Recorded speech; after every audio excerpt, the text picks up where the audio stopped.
በኮምፒውተር ቋንቋ ፎርማትድ በኪነ ጥበብ አነጋገር የተቃኘ ክራር በእናቶቻችን አነጋገር ደግሞ የተሟሸ ምጣድ እንጂ አዋቂዎች አይደላችሁም።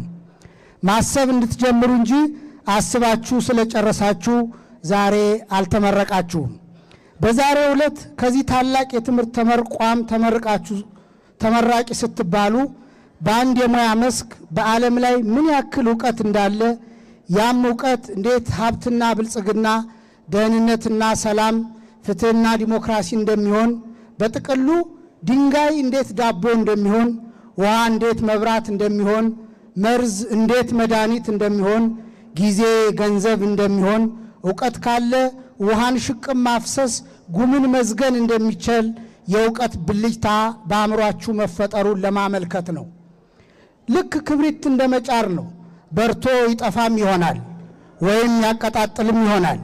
ብልጭታውን ወደሚቀጣጠል የዕውቀት እሳት መቀየር ከዚህ በኋላ ለእናንተ ዛሬ የተሰጣችሁ ኃላፊነት ነው።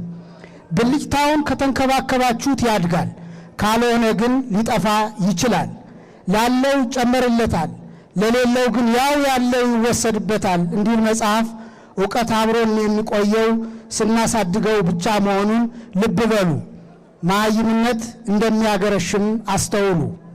ስለሆነም ዋናው ዕውቀት ፍለጋ ዋናው ትምህርት ቤት ከፊት ለፊታችሁ ነው። እስከ ዛሬ መምህራን ያስተምሯችሁ ነበር። ከዚህ በኋላ ግን ራሳችሁን በራሳችሁ ታስተምራላችሁ። እስከ ዛሬ በሳምንት ማብቂያ ወይም በሰምስተር ማለቂያ ላይ መምህራኖቻችሁ ይፈትኗችሁ ነበር። ከእንግዲህ ወዲያ ግን ኑሮ በየቀኑ ትፈትናችኋለች። እስከ ዛሬ የፈተና ውጤታችሁን መምህራኖቻችሁ ያርሙላችሁ ነበር። ከዚህ በኋላ ግን ሕይወት ታርምላችኋለች። የእስከ ዛሬው የትምህርት ውጤታችሁ ኤና ቢ 70 እና 80 ቁጥር ነበር። ከዚህ በኋላ ግን የፈተና ውጤታችሁ ብልጽግና ወይም ድህነት፣ ፍቅር ወይም ጥላቻ፣ ሹመት ወይም ሽረት፣ ክብር ወይም ውርደት፣ ሕይወት ወይም ሞት ሆኖ ሊመጣ ይችላል። ውድ ተመራቂዎች፣ በዩኒቨርሲቲ ቆይታችሁ በጥልቀት የማሰብን አቅም፣ የዕውቀትን ጉልበትና ኃይል ተረድታችኋል። የዕውቀት ድሃ እንጂ የገንዘብ ድሃ የሚባል ነገር እንደሌለ ከሳይንስ ተምራችኋል። ማንም ሰው ሲወለድ እርቃኑን ይሁን እንጂ ምጡቅ የብልጽግና ምንጭ የሆነ አእምሮ ከፈጣሪ ዘንድ ይዞ እንደመጣ ተረድታችኋል።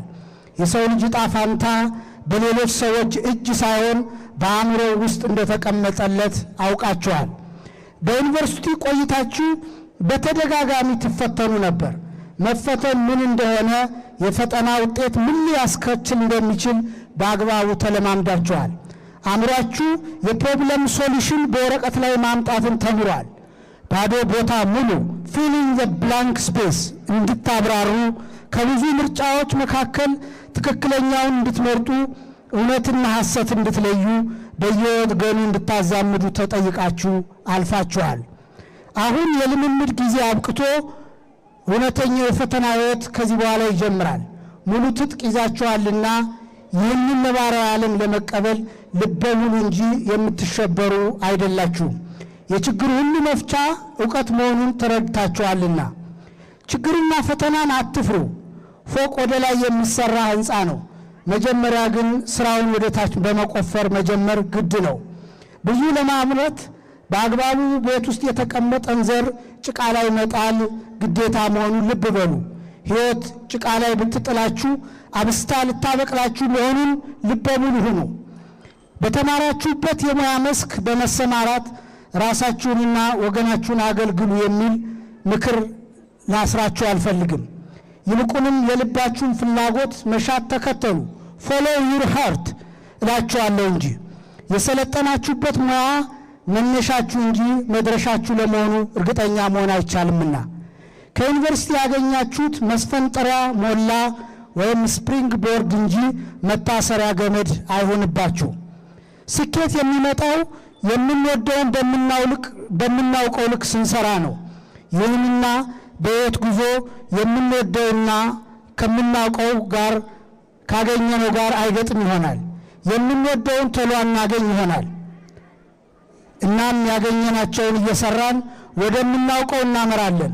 ቀጥሎ የምንወደውን እንጨብጣለን።